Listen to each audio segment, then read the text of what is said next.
Welcome back, everyone. It's Jaws Munch. Today, we're going to be doing all of the news for Beyond All Reason in the past couple weeks. And let me tell you, the devs have been flying with a news coming out. So we have so much to talk about here. First off, we have 40,000 Discord members for Beyond All Reason, and they did a big celebration tonight. That is on February the 2nd, and I think it's even going into February the 3rd for a little bit. So if you haven't had a chance to check it out, you might have a little bit of time to still get in on a very large event, which we're going to be talking about here momentarily. But congratulations to Beyond All Reason for hitting 40,000 Discord members. Next, we have, this is a little bit of the showcasing of the crazy type of battles that they have been doing because of that event. I think they're doing some 60v60 players where there's just massive amounts of battle and destruction going across on massive maps. So if you hadn't had a chance to check that out, you're really missing out. I'm sure there will be some YouTube videos out there that you can find on some of these epic moments throughout the day.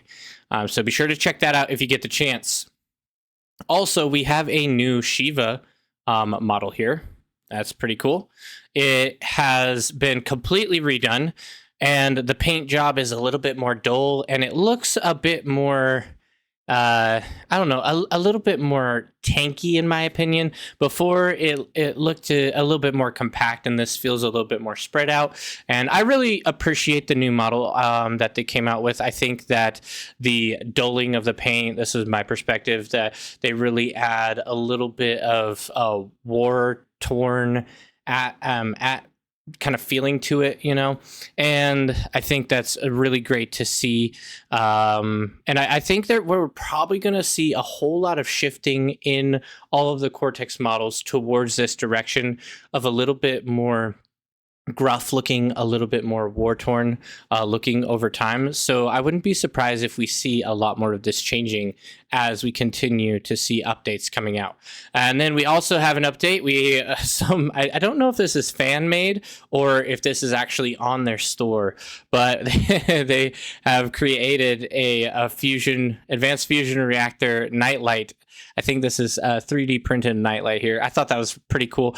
I'm not sure if you can buy them or not, but anyway, fan art, pretty awesome. I think they did a pretty good job on that as well, so special shout out to them. This here is exciting news. I'm really fired up about this one.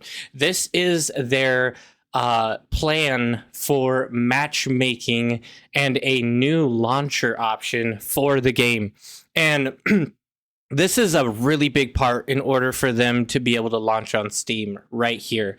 In order to get this game on Steam, they have to get this resolved, and it's looking like they're getting very close. You can see here 2v2s, duels, 3v3s. I'm sure they're going to end up adding 8v8s and stuff in a casual setting, and it looks like 2v2s and 3v3s are going to end up being the ranked version of this game.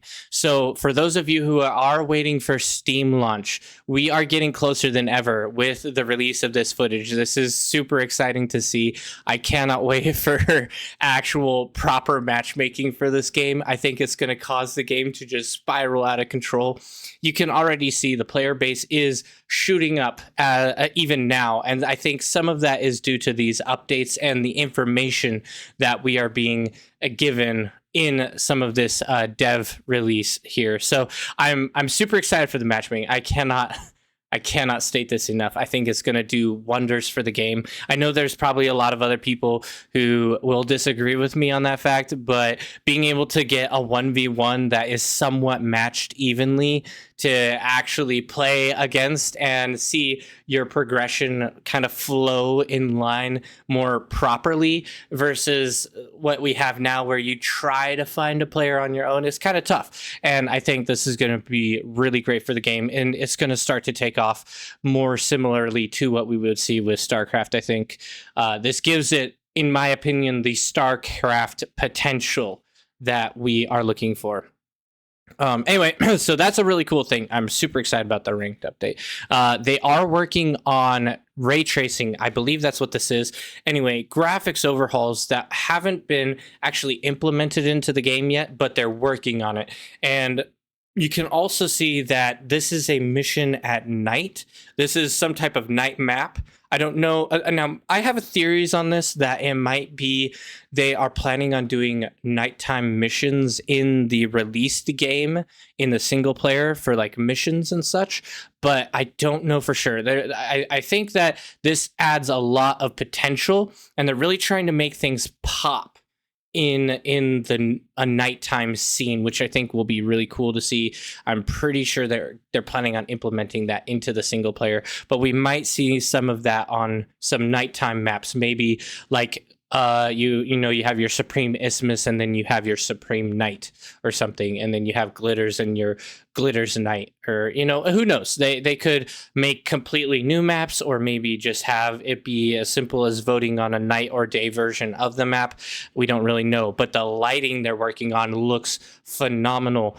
And when they end up releasing this, I think it's going to just transform the game completely. And I think this is supposed to release somewhere in either February, which is this month, or maybe a little bit in the distant future. Don't quote me on that. I'm remembering from something I think I saw on Reddit. So I'm not really sure if that's true. You got to be careful with all the news you get on Reddit. But I think that came from a dev source as well. So we'll see. Anyway, this is more examples of the lighting that they have been working on. Look at these beautiful lasers. They have this like manipulation now that you can see past the unit. It manipulates everything behind it to make it kind of feel like it's a sunbeam, just a straight beam of light that shatters it kind of feels almost like it mirrors the background a little bit more. So I think that that adds a lot of depth to the game there, a lot of really needed graphic overhaul, which is one of the main things they're working on for the Steam release. And another big thing of why I think Steam release is coming soon, and that is just because of all of these updates being made public. And I think this is to create hype. This is to get the community rejuvenated. We've gone a whole entire year with little spurts of information, little spurts of what they're doing. And now all of a sudden, since 2024 into 2025, we're getting massive amounts of updates coming out about the game, massive amounts of work being done, visually posted for us to see. And I think this is a sign that Steam launch is coming closer than ever. And it's something to look forward to. We can't get our hopes up too much, because every time you ask a dev, they're always going to tell you that we can't give a time due to the fact it's all volunteer work. And so we don't know. We have no idea. And I think there's going to be a lot more to come. And this is maybe just scratching the surface. Maybe it could be as simple as they're releasing a launcher soon, a new launcher, or maybe the matchmaking is going to be used soon. And so they're trying to get a little bit of hype around that so that they have a larger pool of people to test with. Who knows? But it is good, however, to see all these updates. Then we also have an update on the Mammoth here. The Mammoth skin has been completely reworked, and I think for the most part, I love the way they look. I love the structure to it, but I have seen a couple of people mention the fact that the Mammoth is now a little bit smaller, which I think is maybe not what I was expecting. When I first saw this, I was thinking, oh, that looks fantastic, because the design is great. But I do agree with the fact that on the battlefield, compared to what it does feel a little bit too small. And if they just increase the size a little bit, it might add, it just makes it look better, because if you line it up to a grunt, it's almost the same height as a grunt, and that just feels a little bit off in my mind. So I'm hoping to see an update in that regards to the sizing relatively soon. It's not a guarantee, we don't know, but that would be my recommendation, that they boost the size of the Mammoth and just take the whole model and grow it a little bit so that it doesn't feel as tall as a grunt. Like that, it should be better than a grunt and feel better than a grunt right off the bat. Anyway, and then we also have some more lighting design. They've been working on implementing different types of lighting for all sorts of units, and you can see that here in this video as well, where the reload shows that the blinking shows that you're reloading, and then when you actually have ammo, it's not blinking. And that I think is to add for the nighttime missions, essentially, to be able to give a little bit more visual effect on what's happening across the map.